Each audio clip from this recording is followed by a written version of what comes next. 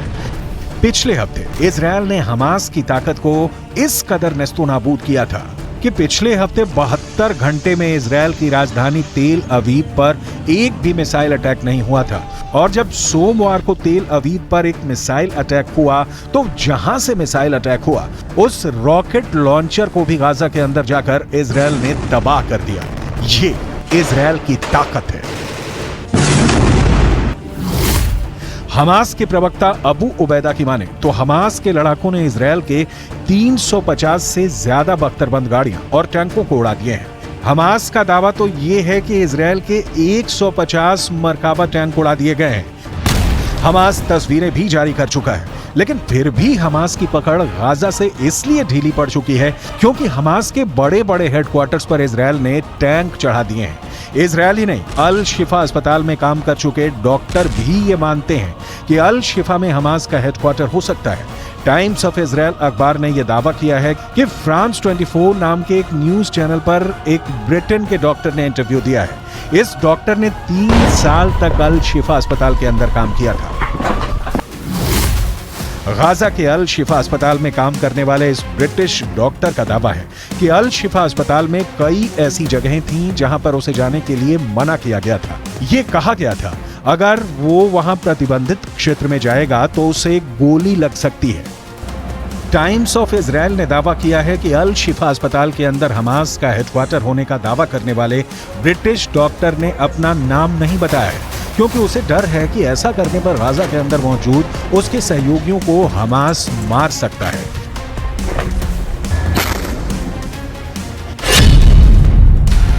अल शिफा अस्पताल में काम करने वाले इस ब्रिटिश डॉक्टर ने आगे कहा कि सावधान किए जाने की वजह से मैं गाजा के अल शिफा अस्पताल के प्रतिबंधित क्षेत्रों से दूर रहा, लेकिन मैंने कुछ संदिग्ध से नजर आने वाले ऐसे लोगों को अस्पताल में हर समय अंदर और बाहर जाते देखा था जो चिकित्सा कर्मी नहीं थे। ये लोग अस्पताल के बेसमेंट के अंदर जाते थे। The first time our forces entered the Shifa complex, they went in with a bomb-sniffing dog, and they discovered a truck full of ammunition. After revealing the shaft by the D9, they saw a circular opening, and they couldn't see all the way down at the time, but further investigations and tools lowered down it revealed that this is a 10-meter deep shaft that leads to a corridor. At the end of that corridor, there's a blast-proof door with a shooting hole at the top of it. And our forces, after making sure that all defense mechanisms are dismantled, have opened that door that leads to another door that goes deeper into the complex. The understanding that this tunnel goes under the hospital. Israel defence force ने इस British doctor के interview को आधार बनाते हुए एक बार फिर कहा है कि इस इंटरव्यू से साबित होता है कि अल शिफा अस्पताल का इस्तेमाल हमास के आतंकवादियों के द्वारा हेडक्वार्टर की तरह किया जा रहा था।